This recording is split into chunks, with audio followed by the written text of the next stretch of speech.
ଜୟ ଜଗନ୍ନାଥ। ଆସନ୍ତୁ ଆଜି ଆମେ ଆଲୋଚନା କରିବା ଦୁଇ ଜଣଙ୍କର ଗୁପ୍ତ ରହସ୍ୟ କଥା। ଆଜିର ବିଷୟବସ୍ତୁଟି ହେଲା କେହୁଁ ପାପୀ ଅଟେ ସେ ମହାପାପୀ, କେହୁଁ ତପୀ ଅଟେ ସେ ମହାତପୀ। କେଉଁ ଦୁଇ ସତୀଙ୍କ ପାଇଁ 3 ଜଣଙ୍କ ଜୀବନ ବଞ୍ଚି ଯାଇଥିଲା। କେଉଁ ଧର୍ମ ବଳେ 2 ଜଣ ମହାପାପୀ ମୁକ୍ତି ପାଇଗଲେ। ଆସନ୍ତୁ ଆଜ୍ଞା ପ୍ରଥମେ ଆମେ ଶୁଣିବା କେଉଁ ପାପୀ ଅଟେ ସେ ମହାପାପୀ।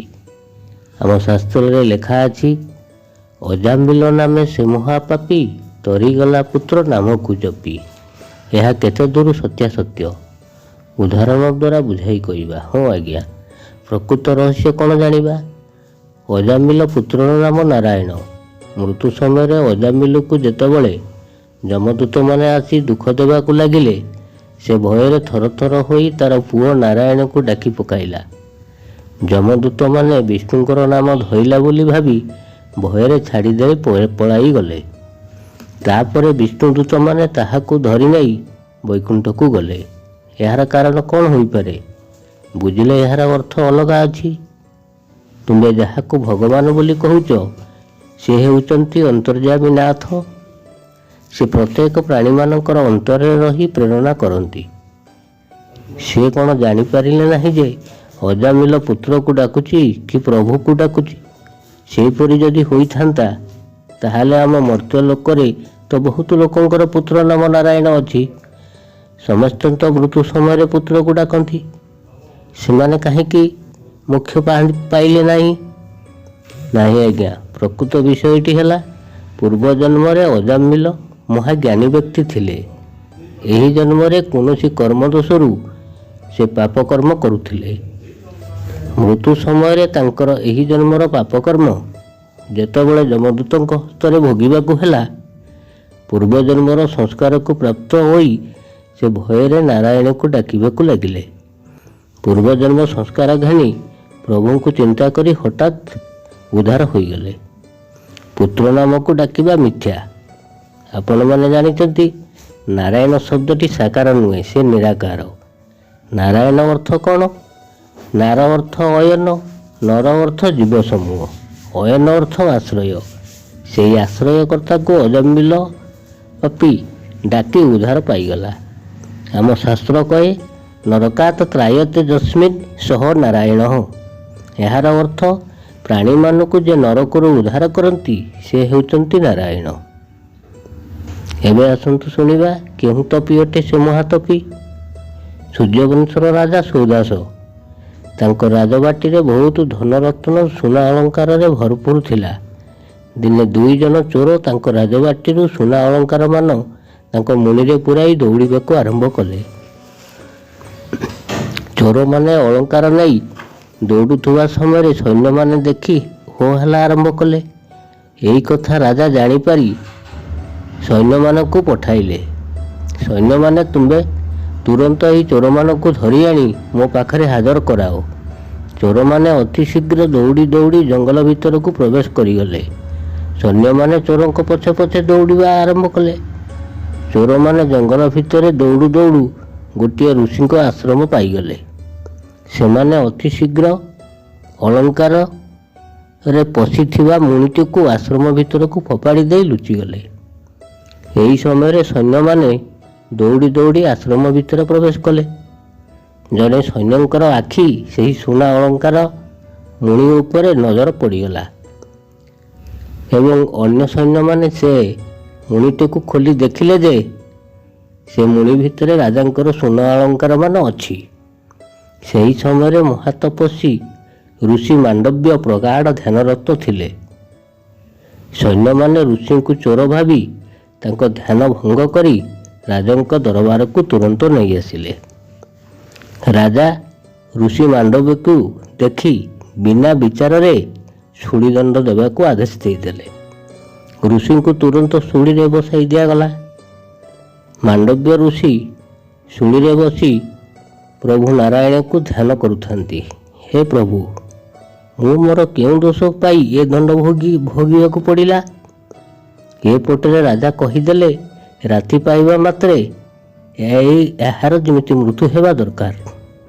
ଦେଖନ୍ତୁ ଆଜ୍ଞା, ସେଦିନ ରାତିଟା ଏକ ବିଚିତ୍ର କାଳ ରାତି ଥିଲା। ବର୍ଷା ପବନ ସାଙ୍ଗକୁ ବିଜୁଳିର ଘନ ଘନ ଶବ୍ଦ ଚାରିଆଡ଼େ ଖେଳି ଯାଉଥିଲା।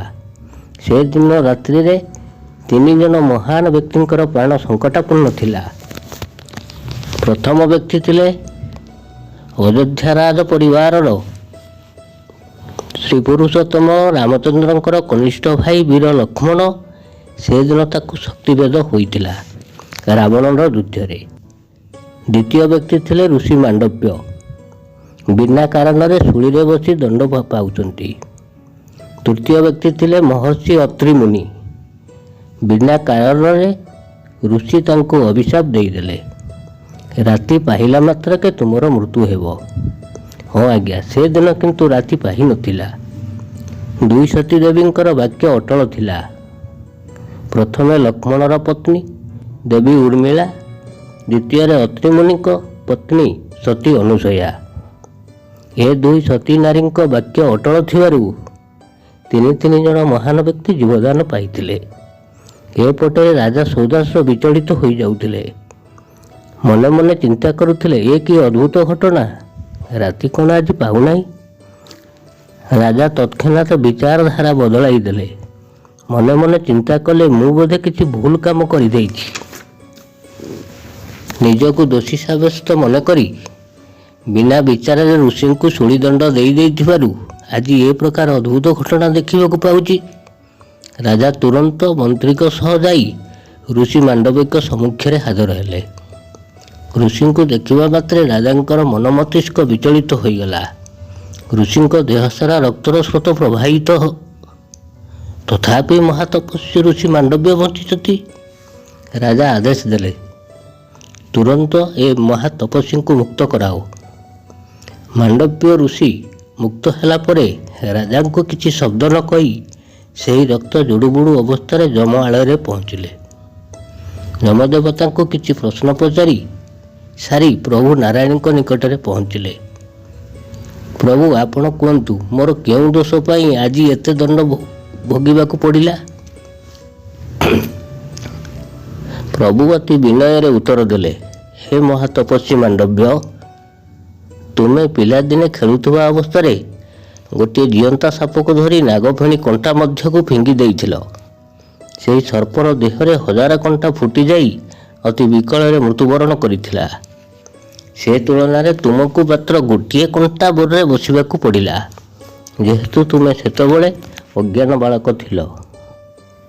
ପାପ ପୁଣ୍ୟ ଧର୍ମ ଅଧର୍ମ କ'ଣ ଜାଣିନଥିଲ। ସେହି କାରଣ ପାଇଁ ତୁମକୁ ଅତି ସାମାନ୍ୟ ଦଣ୍ଡ ଭୋଗିବାକୁ ପଡ଼ିଲା। ହେ ମହାତପସ୍ୱୀ ମାଣ୍ଡବ୍ୟ, ତୁମେ ଏବେ ପୂର୍ବ ସଂସ୍କାର ଜ୍ଞାନ ମୁଦ୍ରାକୁ ଯୋଗଧ୍ୟାନ କରି ମୁଖରେ ନାରାୟଣ ନାମକୁ 21 ବାର ଜପ କଲେ ପରମବ୍ରହ୍ମଙ୍କ ଶରୀରରେ ତୁମର ଜୀବାତ୍ମା ଲୀନ ହୋଇଯିବ। ଏ ମାୟା ସଂସାରରୁ ମୁକ୍ତି ପାଇଯିବ। ଋଷି ମାଣ୍ଡବ୍ୟ ନାରାୟଣଙ୍କ କଥା ଅନୁସାରେ ସମାଧି ଯୋଗଧ୍ୟାନରେ ବସି ପରମବ୍ରହ୍ମଙ୍କଠାରେ ଲୀନ ହୋଇଗଲେ। ହଁ ଆଜ୍ଞା, ଏ 2 ଜଣ ପୂର୍ବ ତପସ୍ୟା ଧର୍ମ ବଳେ କର୍ମବନ୍ଧନରୁ ମୁକ୍ତି ପାଇଗଲେ, କିନ୍ତୁ ଯମଦେବତାଙ୍କୁ ଅଭିଶାପ ଦେଲେ। ହେ ଯମଦେବତା, ତୁମେ ମୋତେ ଆଜି ଯେଉଁ ଦଣ୍ଡ ଦେଇଛ, ତୁମେ ସେହି ଦଣ୍ଡ ଭୋଗ କର। ତୁମେ ମର୍ତ୍ତ୍ୟ ଲୋକରେ ଶୂଦ୍ର ଘରେ ଜନ୍ମ ନେବ। ଭକ୍ତ ବିଦୁର ନାମରେ ତୁମ ନାମ ପ୍ରକାଶିତ ହେବ। ଏହା ଥିଲା ଋଷି ମାଣ୍ଡବୀଙ୍କ ଅଭିଶାପ। ଏହା ହିଁ ସମ୍ପୂର୍ଣ୍ଣ ସତ୍ୟ ଘଟଣା। ହଁ ଆଜ୍ଞା, ଆପଣମାନଙ୍କୁ ଆମର ଏ ଭିଡ଼ିଓଟି ଭଲ ଲାଗିଥିଲେ ଲାଇକ୍ କରି ସେୟାର କରିଦିଅନ୍ତୁ। ଏହାର ମତାମତ ଜଣାନ୍ତୁ। ଏଇଠାରୁ ଆମ ଆଲୋଚନାକୁ ଶେଷ କରିବା। ଏବେ ବିଦାୟ ଦିଅନ୍ତୁ। ନମସ୍କାର, ଜୟ ଜଗନ୍ନାଥ।